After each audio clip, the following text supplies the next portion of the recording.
60 minutos de noticias actualizadas. Conducción Gisela Bayona.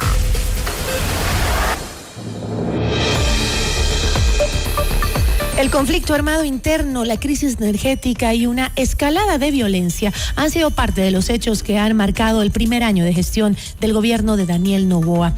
¿Cómo ha evolucionado la política de Noboa en este año? Nuestra entrevista de hoy en Notimundo a la Carta. Nos acompaña a esta hora Antoine Barquet, analista político. Gracias por estar con nosotros. Buenas tardes. Buenas tardes, Gisela. Un placer conocerla por este espacio y, bueno, dispuesto a poder, digamos, contribuir en el análisis, en el debate de cara a las elecciones presidenciales 2025. Muchas gracias. Muchísimas gracias a usted. Vamos desde lo político a empezar. Noboa empezó su gestión, recordamos, diciendo que no se enmarcaría en el clásico juego del correísmo anticorreísmo, ¿no? El anti tiene techo, dijo. En su discurso de posesión. Un año después, el anticorreísmo se ha vuelto en el puntal fundamental del discurso de este gobierno. ¿Cómo entender este cambio radical en el discurso presidencial? Bueno, yo creo que esto es producto en gran medida de lo que hemos estado siempre acostumbrados en la política nacional, ¿no? A este contexto bastante volátil, a este contexto de siempre ir a recurrir al pasado y tacharlo o encasillarlo de manera negativa. Entonces, se empezó a poner también mucha tendencia el término anticorreísmo, es algo que lo usamos y lo escuchamos cada vez con más frecuencia, sin pensar que tal vez eventualmente iba a evolucionar y iba a ser una necesidad en la campaña o en la estrategia comunicacional del presidente. Aquí quiero referirme, que iniciamos efectivamente, como usted hace referencia, digamos, apuntalando o descartando cierta terminología y eventualmente caemos, mejor dicho, en este error recurrente desde la parte de la comunicación política.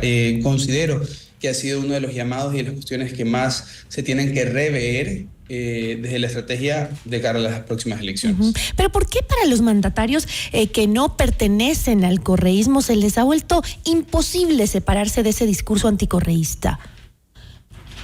Lamentablemente, yo me arriesgaría a decir desde una visión más, desde un análisis más político-electoral, yo me arriesgaría a decir que esto responde al alto posicionamiento, pero sobre todo también a este voto duro, ¿no? Que ya históricamente se ha demostrado a través de las elecciones, Gisela. Eso es lo que siempre lleva a que en el discurso político, a que en las intervenciones de los mandatarios, inclusive, permanezca todavía esta idea muy como latente, digamos.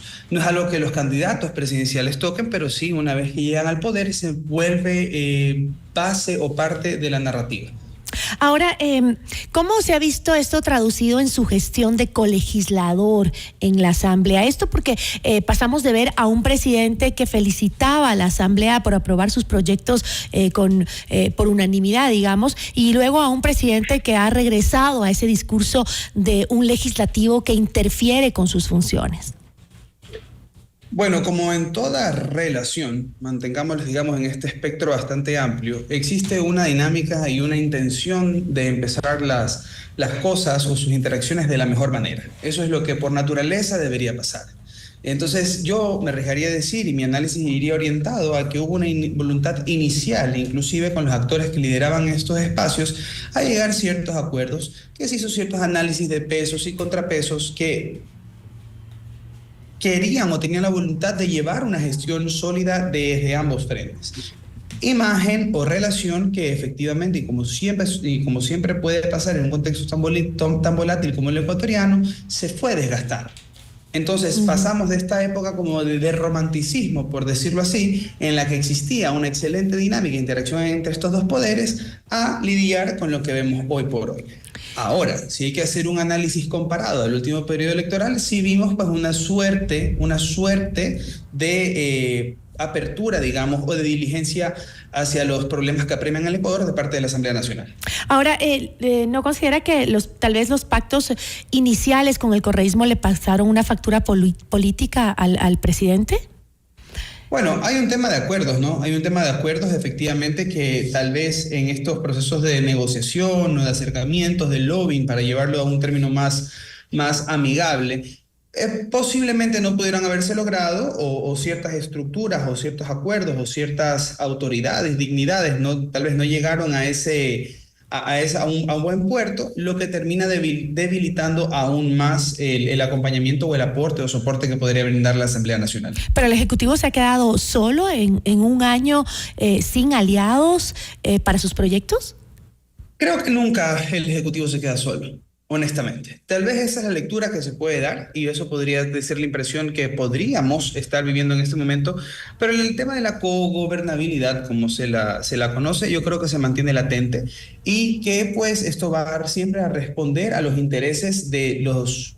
¿Cómo decir? No quiero decir los partidos políticos, pero siempre va a depender de los intereses de los diferentes sectores que conforman un gobierno nacional. Ahora, una de las principales problemáticas que ha enfrentado Daniel Noboa al frente del país es el relacionado al tema de la violencia, la inseguridad que han ido creciendo en los últimos años. A inicios de enero, el presidente declaró un conflicto armado interno en el país e identificó a estos grupos como terroristas, ¿no? ¿Cómo ha evolucionado la percepción de la ciudadanía sobre esa declaratoria de conflicto armado interno? Bueno, primero entender, Gisela, que el tema del conflicto armado interno es algo que no aparece de la noche a la mañana. Eso es muy importante. Es un caldo de cultivo que se viene germinando durante un periodo de años para apoderarse de un Estado.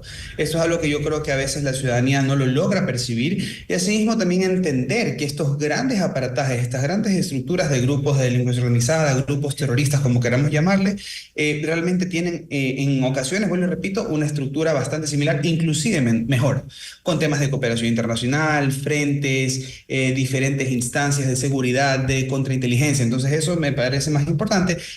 Y en efecto, bueno, la medida era necesaria, ¿no? Al final del día al Ejecutivo le toca desde sus capacidades, dentro de la norma, dentro de sus competencias, atribuciones y dentro de lo que la norma le permita, poder proceder a manera de poder combatir este tipo de supuesto narcoestado en el que nos estamos convirtiendo. Pero la seguridad sigue siendo uno de los puntales fundamentales para la ciudadanía para poder medir la gestión del presidente, ¿o ahora le ha superado la crisis energética? Bueno, es una pregunta muy importante y que indiscutiblemente va a ir midiendo este barómetro o este clima social o clima político también de cara a las elecciones presidenciales. Creo que los dos aspectos son transversales, uno más preocupante que el otro, pero como todo, en todo contexto volátil que yo me atrevo a referir, lo que es el contexto ecuatoriano, ahorita sobrepesa más el tema de los cortes de energía. La crisis energética es algo que está llevando pues efectivamente a un desbordamiento de la tolerancia de parte del ciudadano. Porque tal vez el primer problema ya era el tema de la crisis de seguridad ya era un problema, estaba generando un malestar, se estaban exigiendo medidas, pero sumarle un conflicto adicional hace que esto se encrudezca, que la situación se empeore y hoy por hoy pues todo el mundo al que se refiere, el que genera ciertos comentarios negativos va creo alineado al tema de la electricidad, más no al tema de la seguridad como tal. Yo le agradezco muchísimo por habernos acompañado y ayudarnos a analizar un poco este año de gestión del gobierno de Daniel Noboa. Muchísimas gracias. Muchísimas gracias, Gisela. Hasta luego. Una buena tarde. Nos acompañó Antoine Barquet, analista político. Notimundo a la carta.